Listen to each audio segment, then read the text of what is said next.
Pan o lujos. Un dilema de guerra en la América del siglo XIX. Prepárense para descubrir relatos de valentía, sacrificio y un impacto que aún resuena hoy. Sumérjanse con nosotros en el corazón de estas heroínas olvidadas. En tiempos de conflicto, la existencia de una nación se reduce a sus elementos más básicos. Más allá de los estruendos de cañones y el fragor de las batallas, las preocupaciones de una sociedad se centran en el alimento, el refugio y la supervivencia. En medio de la gran lucha que se desarrollaba, una voz se alzó con una pregunta urgente, una que resonaba en cada hogar, en cada mesa vacía. ¿Por qué no importamos provisiones esenciales? Esta cuestión no era una mera elucubración retórica, reflejaba una profunda y creciente inquietud sobre la supervivencia misma de una comunidad asediada. Era un pensamiento común, casi una verdad ineludible para la gran mayoría, que la única amenaza real en ese momento crítico, lo único que podría llevar a la derrota final y a la ruina completa de la nación, era la catastrófica falla de las cosechas de grano. Todos los segmentos de la sociedad reconocían la inmensa y palpable trascendencia de este hecho. Si el grano fallaba, el desastre era no solo probable, sino absolutamente inevitable. Sin embargo, a pesar de la magnitud de esta aterradora calamidad que pendía sobre sus cabezas como una espada de Damocles, el autor de este artículo observaba con una mezcla de preocupación y frustración que no se estaban realizando esfuerzos significativos o coordinados para afrontarla. Parecía que el destino de la nación, su anhelada salvación o su inminente destrucción, se dejaba a la incierta y caprichosa mano del tiempo, una apuesta demasiado arriesgada para cualquier pueblo en guerra. El autor, con una humildad realista, admitía no tener un plan infalible, una solución mágica, para garantizar la seguridad futura de la nación. No podía ofrecer una sugerencia que eliminara por completo la incertidumbre. Pero si había algo que le parecía profundamente extraño, casi irracional. Al examinar minuciosamente los catálogos de la carga de esos buques audaces que lograban evadir con éxito el bloqueo naval impuesto por el enemigo, se encontraba con una selección de productos que, aunque variados, revelaba una sorprendente y, para él, desalentadora omisión. El patriota que buscara con fervor el verdadero sustento de la vida, el pan en su sentido más amplio, los cereales y productos de panadería, lo haría en vano. En lugar de los alimentos básicos que sostenían la vida de los soldados en el frente y de las familias en casa, estos barcos arribaban a puerto cargados de artículos que, en la dura y cruda realidad de la guerra, resultaban no solo superfluos, sino a veces incluso ofensivos. Había seda, lana merina, paños finos, miriñaques, alpaca, té, y un largo etcétera de bienes de lujo y conveniencia. Cada uno de estos artículos, sin excepción, era algo de lo que la población podía y, de hecho, debía prescindir en ese momento histórico. Lejos de ser esenciales, el autor argumentaba que la independencia de la nación podría lograrse incluso mejor sin ellos que con ellos, pues su importación desviaba valiosos recursos, atención y el escaso tonelaje de los barcos de lo verdaderamente crucial para la supervivencia y la victoria. La pregunta que se planteaba, entonces, era evidente y clamaba por una respuesta.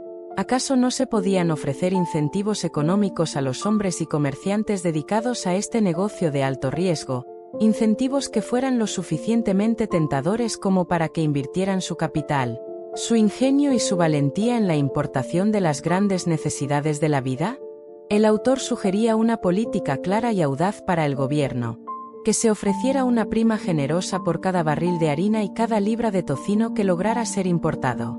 Además, si se consideraba aconsejable y, sobre todo, práctico en la coyuntura actual, proponía imponer un impuesto considerable y elevado sobre todos esos artículos no esenciales, esos mismos bienes suntuarios que en ese momento eran adquiridos a precios exorbitantes por los amantes de la moda y el lujo en la nación.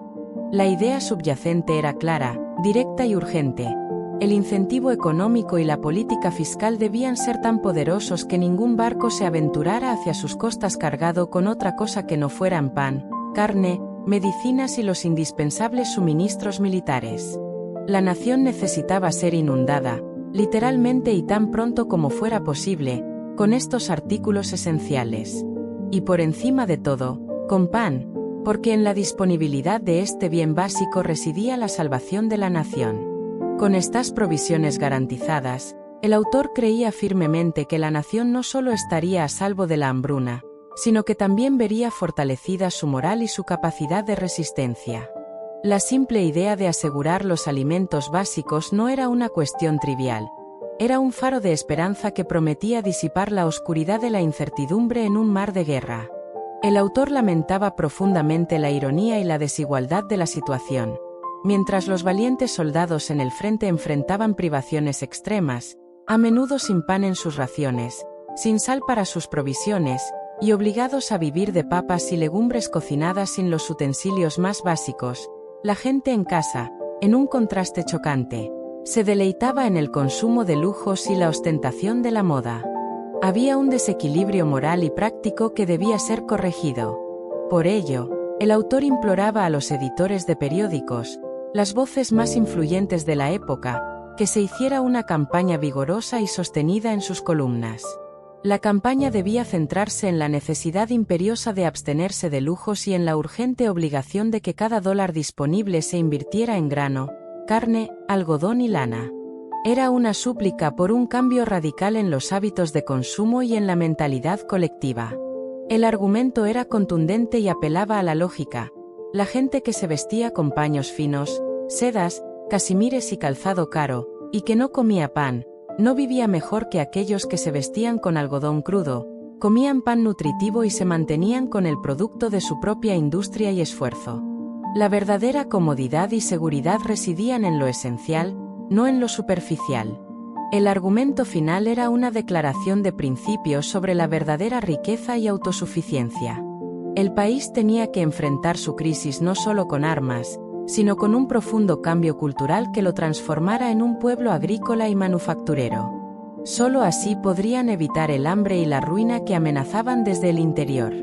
La riqueza de una nación, según él, no residía en las monedas de oro y plata que pudiera poseer, ni en los bienes importados, sino en su capacidad de producir sus propios sustentos y en la laboriosidad de sus ciudadanos.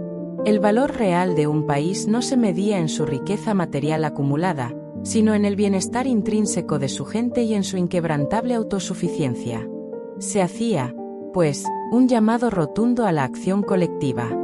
Dejemos que cada individuo, desde el más anciano hasta el más joven, se una en un esfuerzo común para cultivar nuestros campos y manufacturar nuestra ropa.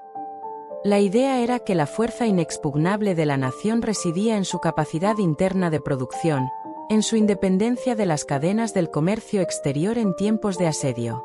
Si cada ciudadano se dedicaba con diligencia a cultivar sus propias provisiones y a producir sus propias vestimentas, las preocupaciones sobre el bloqueo y el acceso a bienes importados se disiparían como el humo. El autor concluía con una poderosa y optimista visión del futuro. Si los ciudadanos realmente se aplicaran a esta tarea con la seriedad y el propósito que la situación exigía, verían a la nación emerger del conflicto, no solo con un ejército victorioso en el campo de batalla, sino también con una abundancia de provisiones que aseguraría el bienestar de todos. Serían un pueblo que no solo había ganado su libertad en el campo de batalla, sino que también había logrado la independencia económica al aprender a vivir de sus propios recursos y a valorar las necesidades básicas por encima de los lujos superfluos. Esta era una lección crucial de un tiempo de escasez y sacrificio. La verdadera fuerza y la verdadera victoria de una nación no residen en lo que importa, sino en lo que produce y en la inquebrantable resiliencia de su gente frente a las adversidades en el campo de batalla y en el hogar. Era un llamado a la simplicidad, a la autosuficiencia y a la priorización de lo esencial, una filosofía que, sin duda, bien podría resonar con profunda relevancia incluso en nuestros días. Si te ha parecido interesante este debate histórico sobre las prioridades económicas en tiempos de guerra y la importancia de la autosuficiencia, te invito a dejar un comentario abajo. ¿Crees que las lecciones de esta época sobre la prioridad de las provisiones sobre los lujos siguen siendo relevantes hoy en día? ¿Qué papel juega la autosuficiencia en la estabilidad de una nación o de un hogar? Suscríbete al canal para no perderte más relatos fascinantes de la historia, a menudo olvidados, Y no olvides darle me gusta y compartir este vídeo para que más personas descubran estas importantes perspectivas. Nos vemos en el próximo vídeo.